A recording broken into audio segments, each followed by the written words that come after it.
Great morning. So glad all of you could join us at this conference again this year. We're always so fortunate to share the great gifts that Joe and Brian's leadership bring to this conference, and also along with Holly and Carol, make our annual gathering so special. It's just an amazing group of generous and caring people for whom we are abundantly grateful.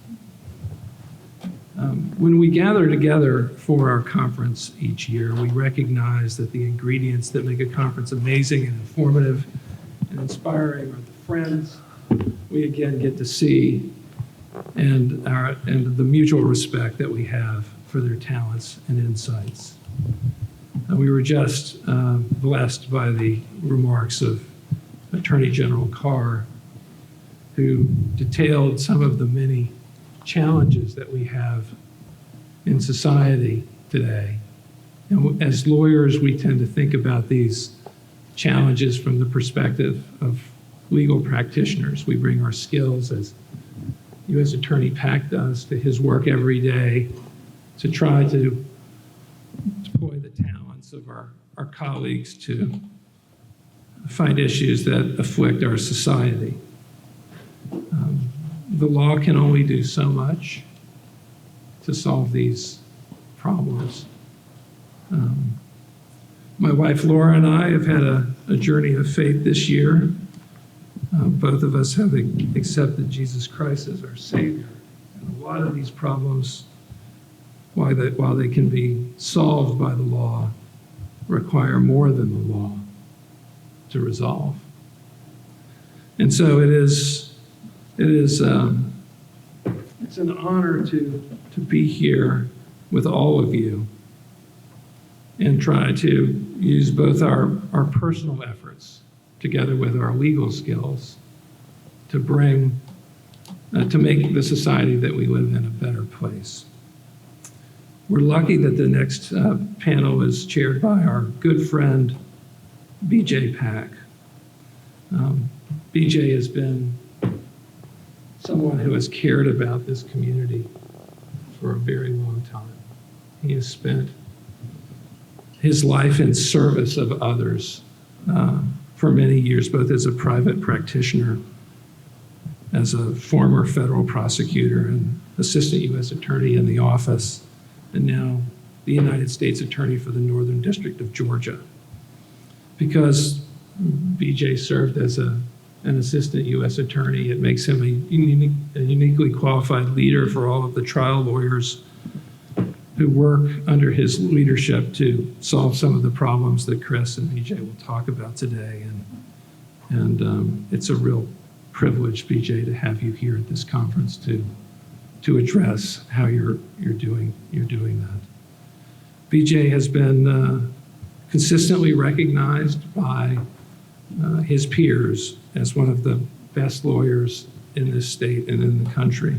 He's been recognized by Chambers USA as one of our leading lawyers in America, as a super lawyer by Atlanta Magazine, one of the 100 most influential Georgians by Georgia Trend Magazine.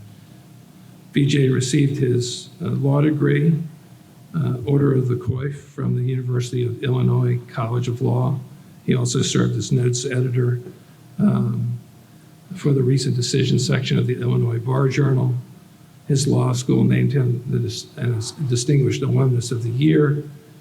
U.S. Attorney Pack also served as a law clerk to the Honorable Richard Mills in the United States District Court for the Central District of Illinois, and he is a graduate of Stetson University. BJ, it's with great pleasure that we welcome you to this year's conference.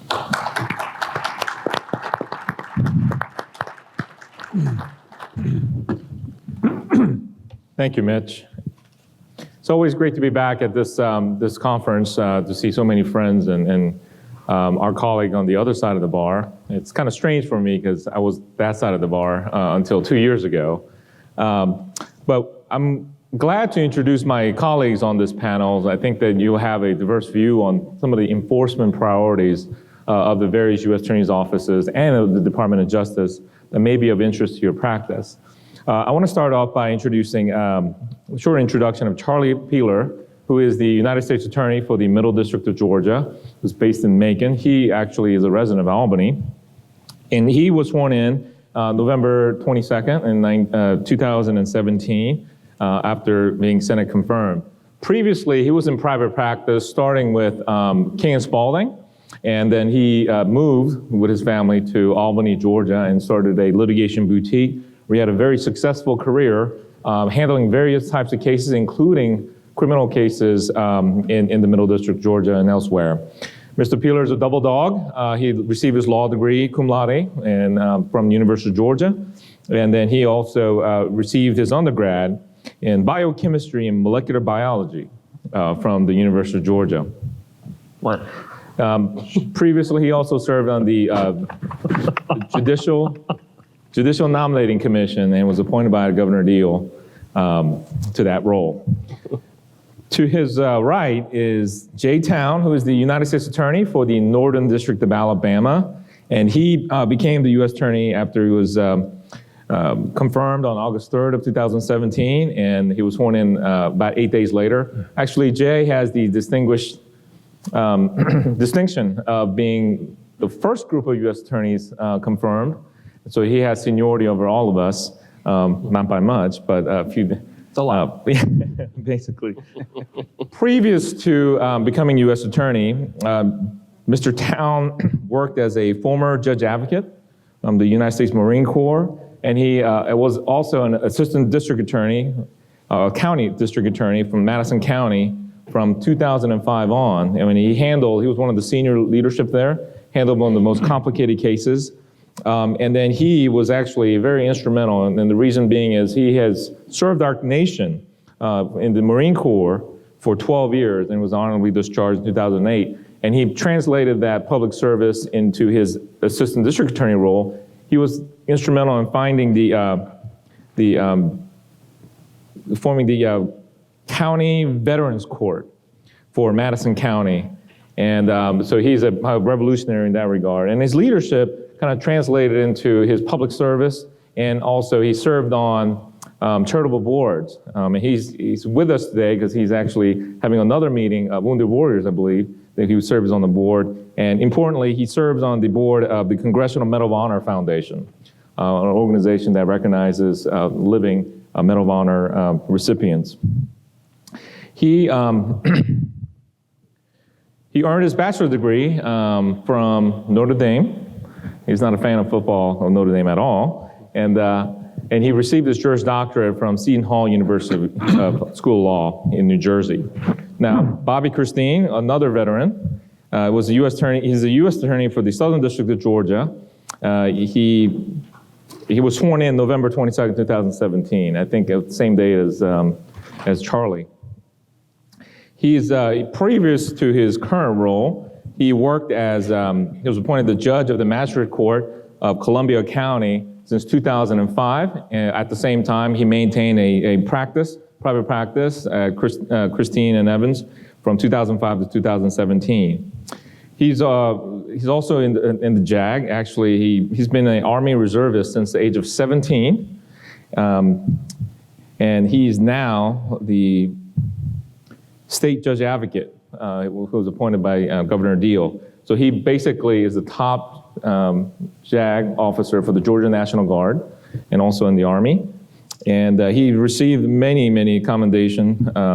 He received the Legion of Merit, Meritorious Service Medal, Bronze Star, and he's currently a rank of colonel in the Army. He received his undergraduate degree from University of Georgia, another dog, and then his Juris Doctorate from Sanford University, Cumberland School of Law. He's also in his previous life, he was a prosecutor, and he served for over a decade as a assistant district attorney in the district attorney's office in Augusta, which is, I can't remember the county now. Richmond, that's right, Richmond County. Circuit, yeah. And so we have a very experienced panel of prosecutors in this case. But we want to focus a little bit more on kind of the white collar. I think there's a recent trend of nationwide, white collar enforcement has kind of been decreasing. I think everybody knows that that's what's been going on. But I think what you don't realize is that in the recent years, the U.S. Attorney's community, which carries the bulk of the prosecutorial duties in the United States have actually stepped up in certain areas of white-collar crime. Violent crime and reducing violent crime in gangs have received most of the media attention, but there are certain areas that we'll talk about today, and I want to ask you about, that where the enforcement in the white-collar area is growing. To start off, I want to actually turn it over to each of the U.S. attorneys to describe some of the white-collar enforcement initiatives that they're taking in their district. I'll start with Bobby. Bobby, what are some of the white-collar enforcement activities that are going on in your district? Thank you, and thank you for having us. And Joe, I appreciate the invitation. It was quite formal. My secretary came in and said, Joe Whitley's on the phone, and I picked it up and I started to speak. He interrupted me. He said, September 6th, Chateau Lawn, be there. I said, yes, sir.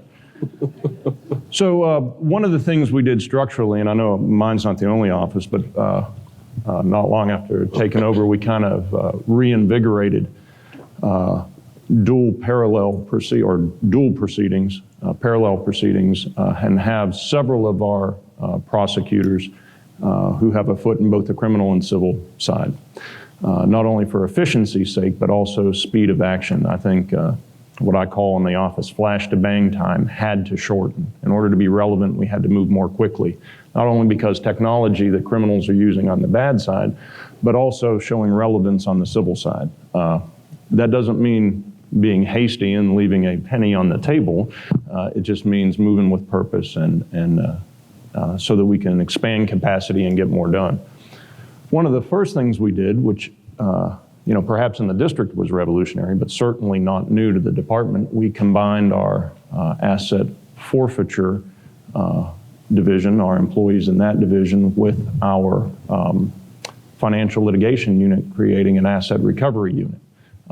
We have moved a number of the support staff that were originally in the asset forfeiture division and our flu section, have moved them into the criminal division proper so that they can identify issues and identify cases where the instrumentalities in that division can be employed more quickly and upfront. We've put in our work plan reviews requirements for sharing information early in the process prior to indictment so that these dual prosecutions, parallel proceedings can be identified more quickly and actioned more robustly. In 2019, we've been very fortunate that the SARS committee, the Suspicious Activity Report committees, we have multiple agencies around the table. We spun that up last year, has really resulted in a number of different cases, both criminal and civil, across the spectrum. In 2019 alone, we've seen 15 separate investigations in our office involving healthcare fraud diversion cases. We've had 7 pharmacists, 2 physicians, 3 other professionals, medical assistants and what have you, and a number of other co-conspirators who are non-medical professionals involved in these cases. We had the first healthcare fraud trial in quite some time occur. It just concluded recently. The defendant received a sentence longer than 10 years. We already have $1 million in restitution in hand and more to come. Deidre Pate is now off into prison. We've finalized or will finalize by the end of this fiscal year, which we're only a couple weeks out, more than 20 civil settlements in this space, mostly under the False Claims Act, with a range of defendants, including some 10 individuals. In that space, we've recovered already more than $15 million. In other areas of white collar, we've done a lot of procurement fraud. We have the blessing to have Fort Gordon, Fort Stewart, Kings Bay Naval Submarine Base, Hunter Army Airfield, Townsend Bombing Range, other federal military facilities in the district, and rife with government contracting, unfortunately, comes fraud. One case in particular, out of the military installation at Fort Gordon, was a case of fraud that involved small business administration and procurement fraud.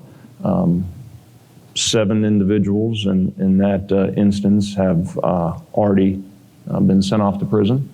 Millions of dollars already recovered in that instance. In fact, one of your number here today did some yeoman's work on that case. Brian Rafferty up here in the front row salvaged what was headed in a bad direction for us. A lot of T's had not been crossed and I's had not been dotted.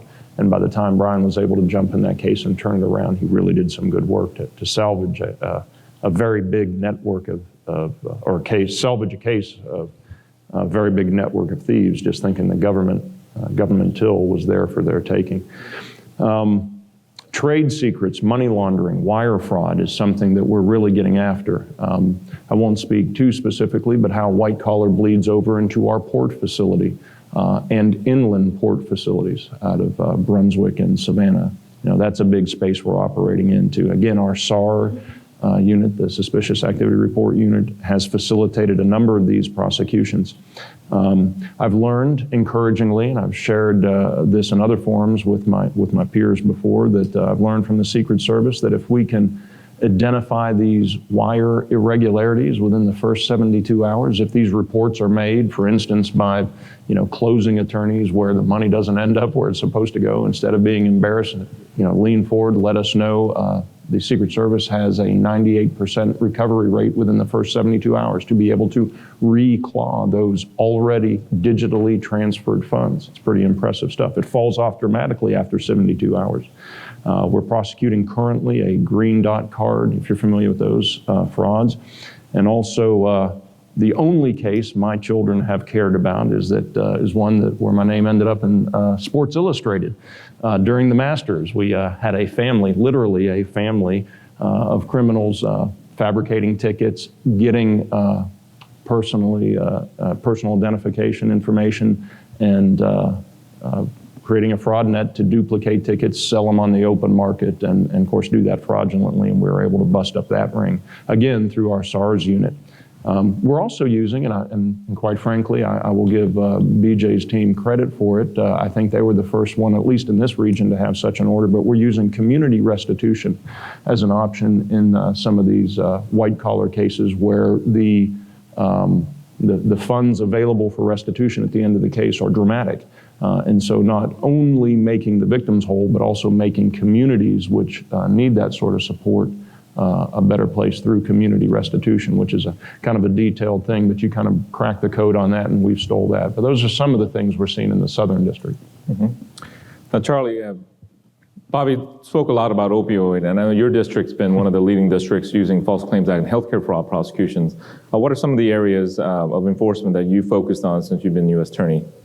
Well, you hit the nail on the head. When it comes to white-collar criminal prosecution, that makes up about 10% of the cases that we bring criminally. Our district, our office is a medium-sized district. We're 32 lawyers representing 70 counties, 2 million people from southwest corner of Georgia up to the northeast corner of Georgia. We have, it's a largely rural district. We have population centers in Albany, Valdosta, Macon, Columbus, Athens. When we're looking to prioritize white-collar prosecutions, the number one driver is conduct that jeopardizes the health and safety of our citizens. So largely that is pill mill cases, and so we bring those. Certainly, healthcare fraud cases where an individual or healthcare provider is providing either substandard care or care by an unlicensed, administered by an unlicensed person. And those are the kind of cases that we prioritize above all. So this past year, we tried 2 cases, one pill mill case against 2 doctors and about 7 business people that were running clinics in Valdosta and Columbus. Those were convictions, and those individuals were sentenced to between 7 and 8 years in federal prison. We also tried a healthcare fraud case where a healthcare provider was billing for services not rendered, and then also allowing unlicensed individuals to provide healthcare. So we tried that case criminally. That resulted in a conviction. That individual has not been sentenced yet, but that's where we focus. We also, like the Southern District, we have 4 military installations in our district. We have Fort Benning in Columbus, the Marine Corps Logistics Base in Albany, Moody Air Force Base, down in Valdosta, and then Robins Air Force Base in Warner Robins. Each of those military installations has a unique mission, all of which is designed to protect the citizens and the property of the United States. And so when fraud occurs on those bases, it interferes with that mission. And so we take that very seriously. So we focus on procurement fraud and other things that would come out of those military installations. We have a rising number of hacking cases, whether that's ex-employee or competitor or ransomware type computer intrusion cases. We've been focusing on those. We have utilized a lot of resources with FBI and with Secret Service, who have groups that specialize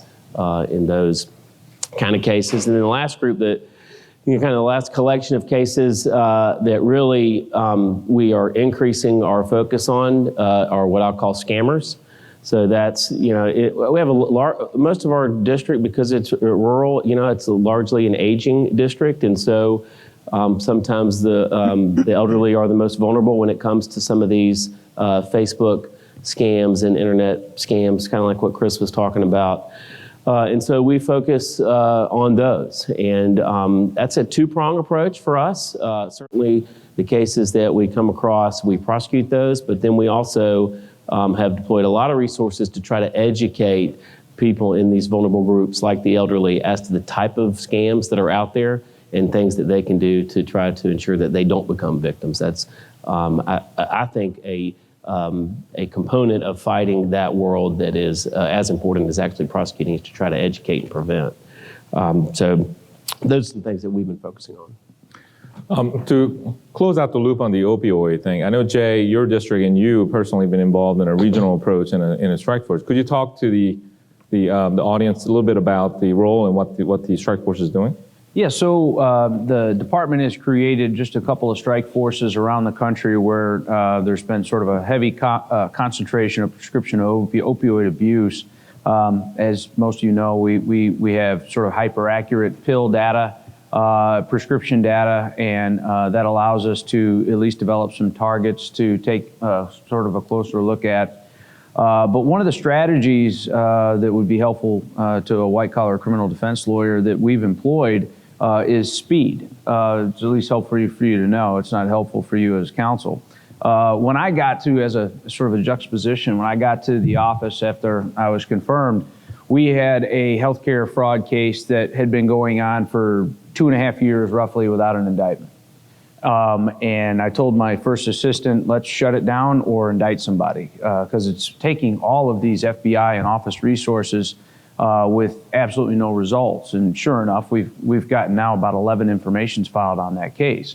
But that's 3-4 years into an investigation into what was essentially it wasn't a pill mill, but it was a sort of a conflicted pharmaceutical company, compounding pharmaceutical company. Now, what we're doing is we're disrupting in any way that we can. So if we can take down a doctor or medical provider or pharmacy in 5 or 6 months, the guy's not going to get 20 years. He might just get 5, but he's out of business. The medical license is forfeited. Any of those things, if you were to take the 10 in BJ's district, the 10 pill mill doctors that you would like to target, under the old way, you would, before BJ is done being the U.S. attorney in 1.5 years or in 5.5 years, he wouldn't get to Dr. 7 by the old sort of way of doing things. So we had to come up with ways to get to Dr. 7 quicker. And so we are coming up with ways to disrupt. If we find, child porn, we'll just charge the porn and forget about the healthcare fraud. If there's a 1001 that we're not going to get to the healthcare fraud or some other sort of federal statute that's a little more complicated to prove, we'll just go with the 1001 and move on. If we could just get them to surrender their license because they're Dr. 19 on that list of 10, I mean, those are things that we're willing to do now, and that's important, I think, for the defense bar to know that we're actually willing to step off swiftly rather than running this long game out that is going to allow them to, in our view, keep dealing poison for another 2.5 years. Our fatal overdose problem in this country is extraordinary. We've leveled off, but we've leveled off at record numbers. We don't count in this country. The CDC says they do, but it's a terribly inaccurate count. Non-fatal overdoses. It's, in my judgment, about a 5-to-1 ratio of non-fatal to fatal. So you figure if we have 72,000 fatal overdoses each year, we're having about 500,000 total overdoses each year. And we don't police them very well. And so most of those overdoses don't come from prescription opioids, but the addiction that leads to the fatal overdoses does. And so I think the DEA administrator estimated about 80% of all folks that are addicted to heroin right now started off using a prescription narcotic. So we're hyper laser focused, not just at my level or at our level, but at the departmental level, DEA, FBI, all working together. And we're using our state agencies as well to disrupt. Mm-hmm. I think Jay brings up a real good point. The way we enforce and get cases are no longer the traditional healthcare fraud, Medicare FCA file, False Claims Act filed. Actually, I think the task force, and Jay was pointing out, we are laser focused and we're using data to actually target and find potential target. One of the things that we did in the Northern District is to use our data, the federal data in addition to the PDMP at the state level to identify the outliers of prescribers. And those who are being investigated criminally didn't get a letter, but we sent out a letter that they are in fact an outlier. So I know several of you in here contacted our office because your clients freaked out they got one of these letters. It's actually a good thing from a criminal perspective that you got a letter, because we don't have a criminal case against you. Speed is another thing that I think people should focus on. If your client, for example, calls you and all of a sudden it said that we got a grand jury subpoena and whatnot, they have already done kind of the legwork. One of the investigative things that we do, we make sure when we target somebody or an entity like a hospital or pharmacy or things like that, that they do, the DEA and the diversion group generally do, not just the data mining, but also undercover buys. So the case is solid. By the time you see the subpoena, it's pretty much far down the line. That's something that you should know when you represent some of these healthcare providers. And data is kind of the way we're going forward with respect to that. And of course, we have the traditional healthcare fraud cases that come in through the False Claims Act. There's always a parallel investigation like Bobby had indicated, and that's kind of the new model that's going forward. But one thing that you mentioned, Jay, and I want to pivot a little bit to a different type of crime. The theme here, Bobby and Charlie also mentioned kind of procurement fraud, but the other side is there's a lot of, for your district in particular, there's a lot of defense contractors in your district, and that presents some unique challenges, some of the white-collar cases that you guys investigate. Could you talk a little bit about that? Because it implicates not just economic espionage or intellectual property theft, but also national security. I know you've been very involved in some of the initiatives. Could you talk about that a little bit? Sure. So thank you, BJ. So the General Sessions, former Attorney General Sessions, created what's called the China Initiative at the President's request. And the China Initiative it's directed at all things China. We think of our national security in terms of missiles and guns and espionage in a military sense. But we've changed that definition at the DOD and DOJ level now. And I would tell you that our national security is impacted by the intellectual property of fructose syrup just as much as it is a missile system that is engineered in Huntsville, Alabama. Because it is all sort of an economic impact. Our IP theft, trademarks. Fentanyl was not invented in China, but it's being manufactured there more than it is anywhere in the world. Because they stole the intellectual property belonging to Janssen Pharmaceutica, J&J company. So there is we are in Huntsville. There's about $83 billion in federal contracting money, just in the federal dollars that are rolling through there each year. And so we are, China is constantly looking at ways to sit on the networks, either at the homes, cellular, or in the corporate structures, maybe in the subcontractor world. They're trying to sit somewhere where they can get on the network and get plans, drawings, things like that. And so those are things that we're looking at from an international perspective. But we're also looking at the folks that are part of Confucius Institute or that have partnered with China. We've made no bones about it that if you go to China for business, we're going to look at why you're there, what you're doing there, what you do when you come back. Your clients should be aware that where their employees are going or who they're dealing with. Certainly FARA is an issue there as far as the dealing with a foreign actor, registered agents. But our cybersecurity is another thing that we're trying to ensure that your clients should be coming to the federal government if there's an intrusion. We keep bigger secrets than your company has had a cyber breach, and we can actually help. In some ways, it could help us in a counterterrorism or counterintelligence effort that the FBI might even have ongoing at the time, or maybe it could start one that could help other competitors of yours. But in a criminal sense, procurement integrity, from my view, and I know that Bobby is a veteran, believes the same way, and I'm sure I know my colleagues do as well, that every dollar that goes in the pocket of a contractor or someone on the skim is a dollar that's not going to the men and women in uniform. That weakens our military posture, and that affects our national security. And so those are things I take very seriously. I've actually made hires just in this specific realm so that we could look after procurement integrity fraud, false claims. I would instruct you all to, materiality is an interesting concept in the procurement world. What's material, what's not, what the government cares about. But I do think that we're allowing ourselves to get more aggressive with procurement integrity fraud, and I'm willing to run one through court and get beat before I'm allowing somebody to just walk out the door with $100 million because, well, the government probably would have done it anyway. So that's just, and that's the Halliburton case, the McBride case, right?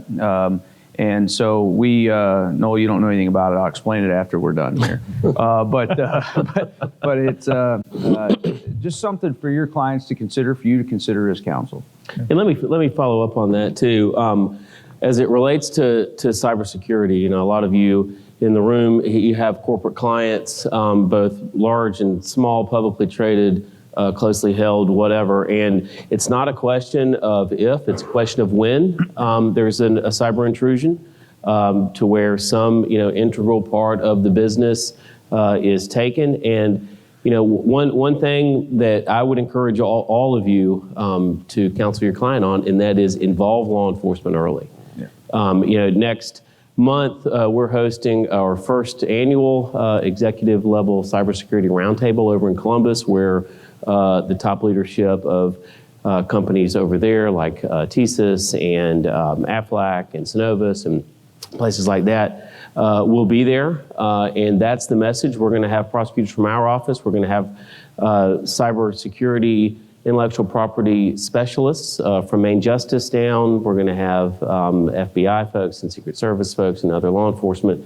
to come in to say, look, here are some steps that you can take to prevent.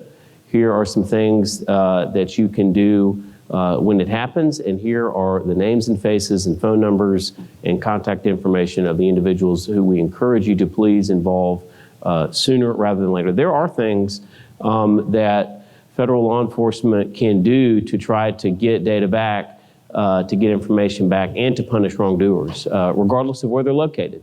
If they're located within the United States or outside the United States, I think the department is much more willing to go after people and to push extradition in the right cases. So I would encourage everyone, and like Jay said, the goal is not to, then broadcast that this happened. My experience is that law enforcement works with the company. So understanding that the company is going to have its own set of challenges with shareholders or whatever else that may come out of an intrusion, but it's a partnership. So again, my message is involve law enforcement early when that happens. Absolutely. Charlie hit the nail on the head, and Jay mentioned it in the context of the civilian industry. And I'll tell you, not far from where we're sitting is quite frankly going to be the epicenter of a lot of activity. I won't show my hand too fully, but there's going to be, I think, an increasing need for defense service, defense counsel, and civilian counsel for some white-collar stuff in the Southern District of Georgia. Everybody thinks about, the military installations in the context of national security. And these gentlemen have spoken to the private business aspect of that, and that's very important, and it's probably the biggest space in which we operate relative to cyber intrusions currently. But Fort Gordon, Georgia is the home of Army Cyber. They have been moving those assets there. We went from 1 general officer at Fort Gordon to 7, if that gives you an indication of the number of troops moving in there. I know as Joe and some other attorneys in this room are well aware, we have the largest national security agency facility outside the National Capital Region, an NSA facility there at Fort Gordon. But the space that terrifies me most, and I went, quite frankly, directly to FBI Director Wray and begged for additional resources, and he was very gracious in sharing cyber resources in this regard, which is that when you build a BMW plant somewhere, or you build any sort of major end item plant somewhere, I use car plant as an example, the follow-on industries, the part suppliers, the guy that makes brake pads, or the company that supplies hydraulic lines, they're going to move to the vicinity of that construction facility, and they are going to build distribution centers. And we are seeing the exact same thing with cyber. Augusta, in the metropolitan area around Augusta, Georgia, is exploding with non-government related civilian cyber industry. You combine that with Augusta University, which our previous governor, Deal, and our current governor, Kemp, have leaned forward very intuitively and are pouring resources into Augusta University and established a cyber education center there. Quite frankly, outside of the University of Omaha, probably the #1 facility in America for this study. There are some DoD partners there, National Guard, I'm the point for that nationally, for our foothold there at Augusta University. But the amount of skullduggery capable in that instance, not only bad actors moving their operation physically to this district, but also the opportunity that they see in stealing from these civilian industries that have followed the force and set up shop in Augusta is dramatic. It's one of those things that'll keep you awake at night. Like somebody told me when I started studying the topic, well, if you ain't paranoid now, you will be in about 6 hours, let me tell you. And so we get after it. But what that tells you is as the technology and the availability of that technology increases, so does the bandwidth of the bad guys that we're trying to get after. And the amount of theft, Jay mentioned the Confucius Institute. That was one of the first things we wanted to get after in 2017, and thank goodness the FBI was well ahead of us at Augusta University in that regard, at least the bad actors in that space. But the civilian, honest businesses moving in to follow that production facility at the NSA and at Fort Gordon is pretty dramatic, and it creates an opportunity for bad actors there. And the China Initiative is being engaged fully in part of the Southern District. Just to follow up, the Assistant Attorney General for National Security, which is John Demers, he estimated 80% of all intellectual property theft cases that we bring criminally as the Department of Justice are related to China in some way. And I want to clarify that we're not talking about every Chinese individual. It's actually the People's Liberation Army. That's the one that's really focusing on these things. Related to it sounds like the theme is that we have more of an international component to any of the white-collar enforcement actions that we would take. And I want to talk about one thing, and I'm pivot this way. Every time we get in instances where we have intelligence related to intellectual property theft or someone going overseas with sensitive information, we get that information in, and we actually look at the entity as well, at the Northern District of Georgia, to see what kind of compliance programs they have. Frankly, when you're dealing with research, like research universities, you're supposed to have a compliance program to protect some of the sensitive information, not just for the university, but particularly those universities and companies that deal with national security or defense matters. And we have to, every time we talk about a white collar panel, we have to talk about the evolution of the Yates Memo now into the Justice Manual. Recently, there's been a focus about how much credit or what focus we should put on compliance programs as a part of cooperation credit and things like that. And, Brian Benskowski, the criminal division, the AAG, had rolled out something, I think in April, about kind of the factors that you need in compliance programs. And the antitrust division actually rolled out something similar just recently. And I kind of want to talk about the evolution of the Yates memo into kind of everyday practice, when you look at corporations and applying the principles of federal prosecution for business organization, has any of this really changed the way you approach as U.S. Attorney in determining whether or not to just solely focus on an individual prosecution or looking at the entity? Charlie? In our office, the number one focus remains on the individual. Corporations can't act without individuals. It is individuals who are at the heart of the criminal conduct that we choose to pursue. So I think that's the way that the standard was set out in the Yates memo. That's the way that I read the incorporation of the Yates memo into the Justice Manual, and we are going to continue to focus on and ask ourselves the question of, are the individuals who are responsible for the criminal conduct being held accountable? That's threshold number one.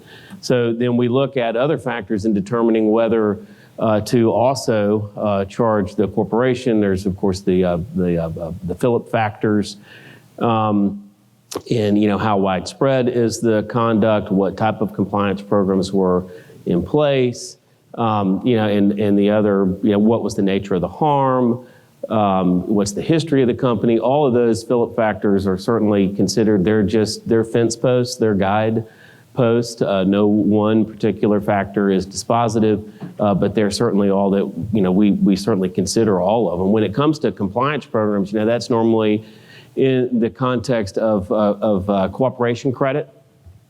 And, so when it comes to cooperation credit, I know a lot of folks probably have that on their mind. To me, and I'd be interested to hear what Jay and BJ and Bobby have to say, to me, the number one factor is, was there a voluntary, timely disclosure of all relevant material facts? That's number one. If that happened, then let's look at, what was the compliance program? What did it look like? Was it followed? Was it robust? Was it well funded? Did it have enough personnel? Those kind of things. So that's what I look at. Guys, go ahead, Bob. So I would say the Yates memo really hasn't changed the practice in the Southern District. I will tell you that my predecessors had established a tenor in the office that was very robust at looking at the organization in addition to the individual. Very, very accomplished in that regard. And while I am somewhat of a blunt instrument, I knew, hey, that was working, I ain't gonna break it. But we do look across the spectrum, look at the organization in addition to the individual. I am sympathetic and do agree with Charlie. I want to put the gravis on a person. I want somebody to be held accountable, but we absolutely look at the corporation as well. Yeah, I think by illustration, I think it was early 2018, became known as the Barclays Declination, really I think is instructive to corporate America, to your clients, as to how compliance matters. It's a financial institution, bank side, financial side, bank guys got some wind of some financial information, made some investments over in London, took advantage of inside information, made a bunch of money. And then we found out about it, investigated them. But Barclays came to us. Barclays found out about it, and they investigated it fully, cooperated fully. It was timely. Everything about it was see something, say something sort of measure. Corporate America, traditionally did not want to do that because they didn't want anyone uncovering some sort of systemic failures in their compliance. I think just philosophically, we believe anyway, and it's not to say the next administration, whenever that is, might feel differently, that individuals are bad actors. And it would take an awful lot for me to come off of that and get into the business of indicting a company or getting anything more than civilly rough with them. Because it just to me, there's bad actors, and then there's a bunch of good people that are just sort of victims of circumstance by the virtue of their employment. So, I think just philosophically, that's how we look at it. But I would, if you haven't familiarized yourself with the Barclays Declination, I do think it's very instructive as to Charlie's point, how to perform when bad news comes your way. It's not going to get any better. And then when we find out about it and you haven't told us about it, it's just going to get worse with blue windbreakers and whatnot. Mm-hmm. Yeah. Now, talking about corporate against companies, I know the one thing that you probably don't know right now is that the SEC, the Southeast region, is having their enforcement conference as we speak over in Buckhead. I want to talk about the SEC and some of the other parallel investigations that our offices are involved in. I know that since we talked about hacking and things like that, that is one of the priorities of the SEC, and we've had many discussions with them about how the disclosure and the implications related to being a victim of a hack, and when they disclose it on public filings, may impact securities fraud type of cases. That's one area. What other types of areas are you working with the SEC or any other type of federal agency in terms of white collar enforcement? Our district historically hasn't done a lot with SEC. That has changed over the last couple of years. I have a close relationship with the director now. They're in our district. We have regular phone calls, meaning monthly phone calls, where we let them know what we're seeing that may fall within their jurisdiction, and they let us know what they're seeing, which may fall within our jurisdiction. In our district, Ponzi schemes in all different forms, fashions, variations are certainly, at the top of the list. And I don't know if this is a trend, but I have heard from other United States attorneys that they are working closer with SEC than perhaps in the past. Next month, there's a criminal coordination conference up in D.C. That the SEC is hosting. A number of the United States attorneys, including myself, are going to attend that. So I think it's an overall just a part of this whole, multi-administration, parallel proceeding initiative where, whatever, and kind of like what Jay said, whatever tool eliminates the conduct the quickest is the proper tool. And I think more and more, at least from our office and my marching orders to our folks, is that's the way to look at the problem. How can you stop the conduct the quickest? Is it administratively? Is it civilly? Is it through prosecution? Does it involve SEC? Does it involve some other administrative agency? So I think it's going to continue to increase. I think you're going to also find, BJ, that the OIGs for the various federal components are starting to get more involved in criminal investigations as well. Now, I've had to ask some of these OIGs if they're investigating the Rosenbergs because their investigations are taking so long, but they're starting to speed them up and get better at it. And as we get better at it, our prosecutions are more robust and fulsome. So I think it's important that you realize that whether it's the SEC, FDIC, NASA, OIG, for instance, in my district plays a large role in what we're doing. They're all working towards the same goal, and never before. It's just my judgment, and I've never seen it. And I've been a prosecutor 22 years in multi-agency, and I've never seen feds and locals and state administrative agencies and federal administrative agencies all working in concert towards justice. It just hasn't happened like this before, and it really has turned into a new normal. I don't believe it's going to go away in a year and a half or in 5 years or ever. I think it's just sort of the way things are now. And as our people get better, as our investigators get better, it just means the investigations are going to be better. And that's not good for your clients, but it's good for your corporate clients because we're going to rip out the bad guys that are working for them and send them to a place where there's no parole. With respect to the SEC and collaborative cases in the Northern District, there are a couple kind of themes that I think the white-collar practitioners be aware of. One is kind of the cryptocurrency space. Initial coin offering cases are actually flowing in to the extent that there's a territorial fight, I think, with the SEC and various other agencies regulating the CFTC. But the fact of the matter is there are laser focused on that, and we're actually involved in that. My cyber chief is here, actually, Mike Hertzkowitz, he's sitting back there. And one of the things that we want to focus on is to educate the law enforcement community about that. And matter of fact, let me put a little plug. On October 4th, we're actually having the first dark web cyber cryptocurrency summit here, and we're actually jam-packed. We have a waiting list of folks. We're going to have probably about 200 people, the regulators, private sector, to talk about some of these issues and how we could help in enforcement. Insider trading has always been very high on the SEC's list, particularly in the Southeast.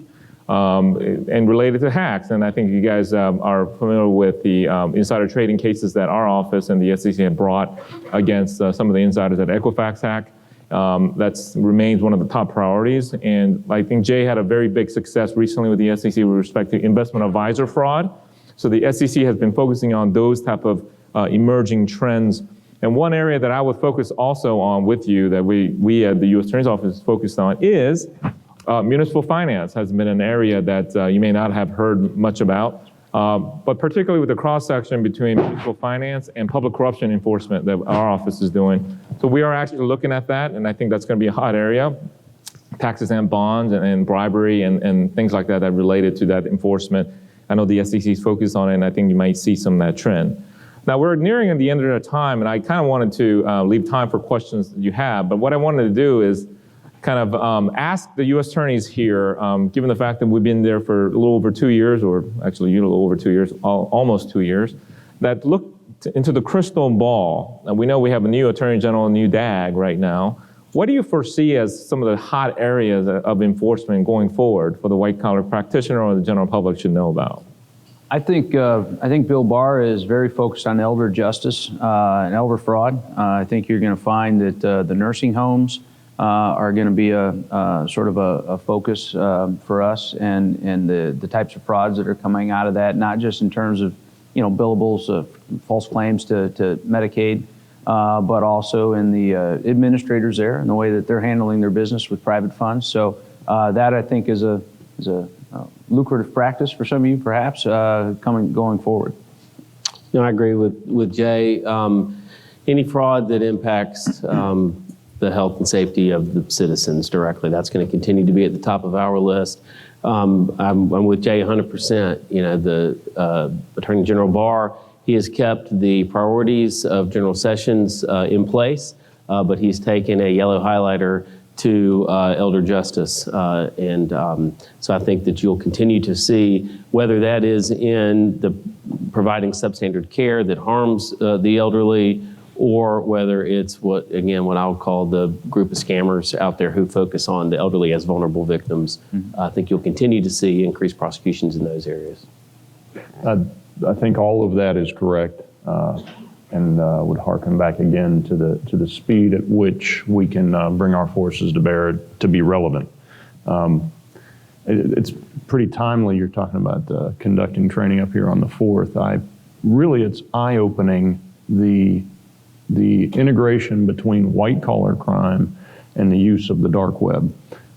If you think of the things that are being stolen, whether they're trade secrets, personally identifying information, what have you, there's got to be a marketplace, for those things, and the dark web has become that.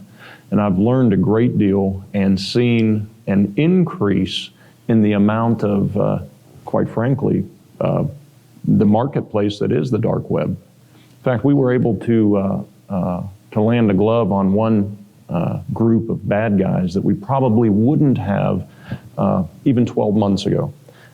They stole the information. In this case, it was tens of thousands of accounts, personal identifying information, and also funds, and they take it to the dark web to sell their goodies, right?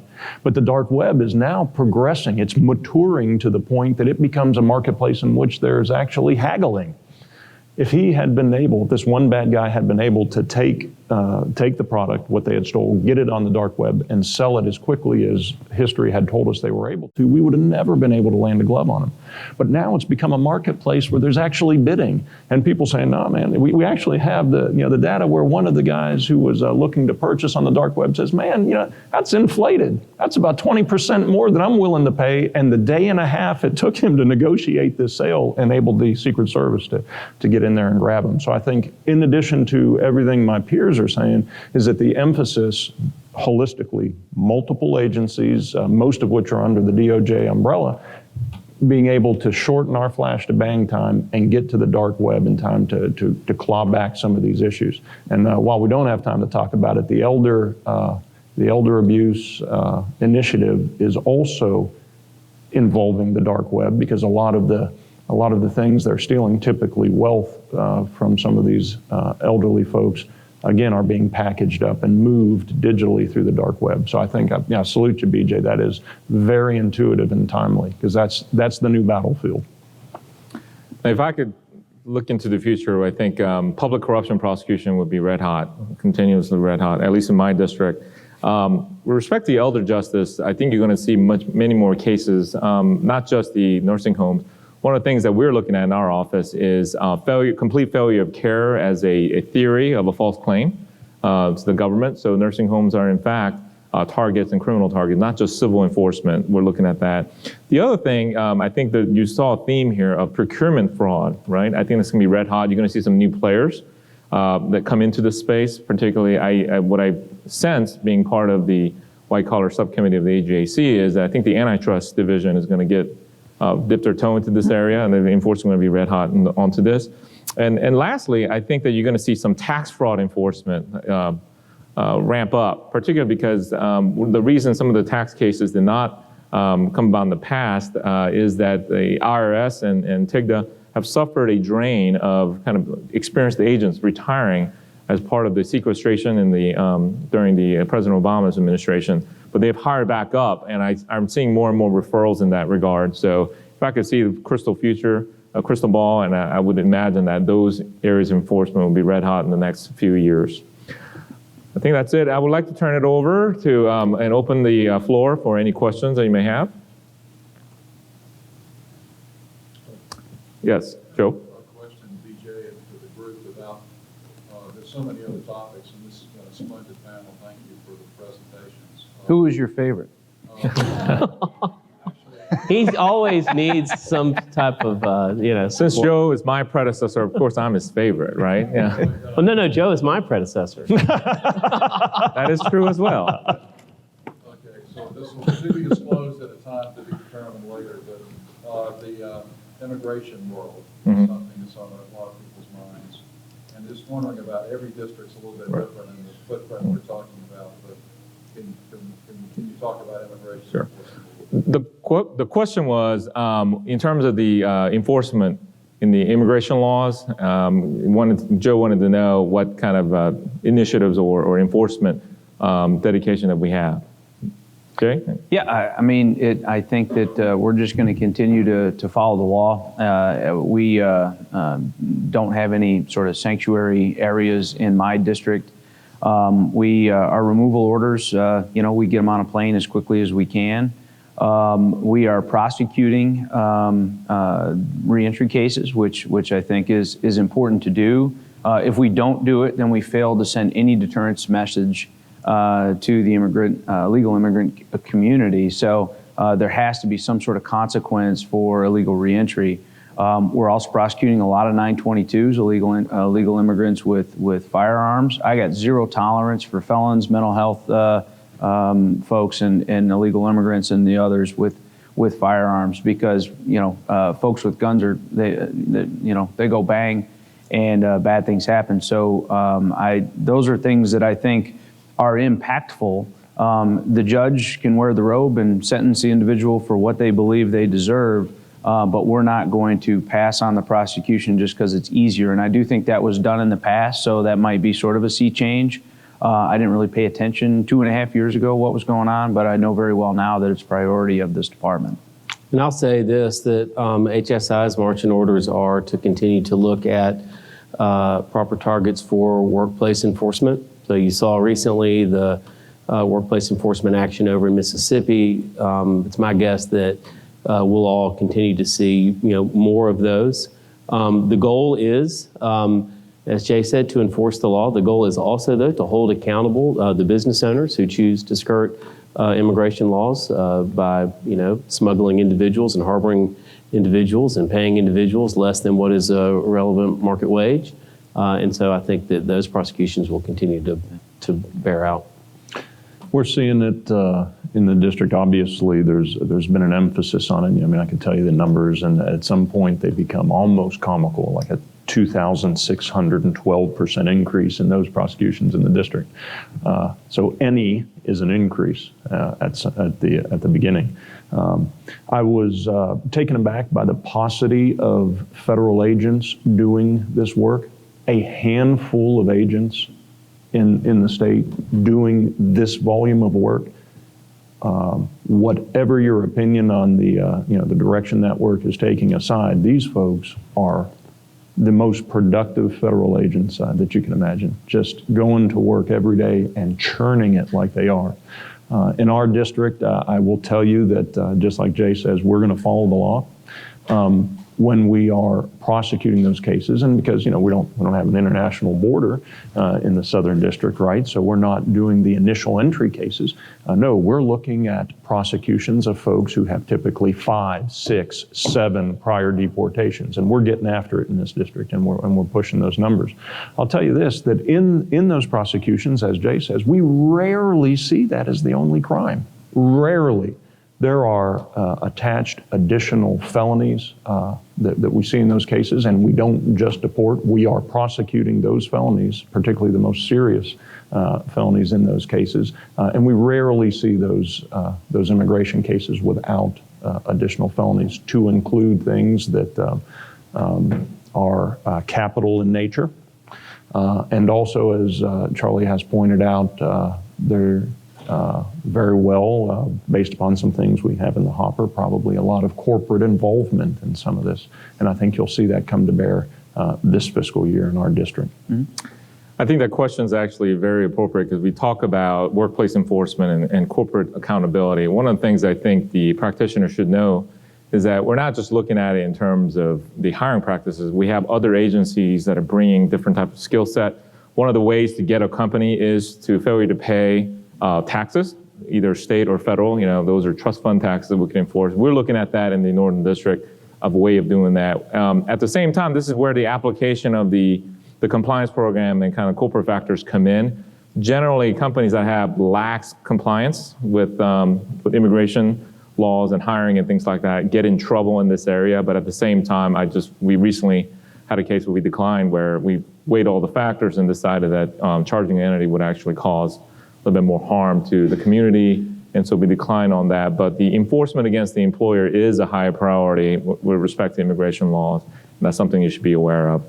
I think we have a question, time for one more question if we have one.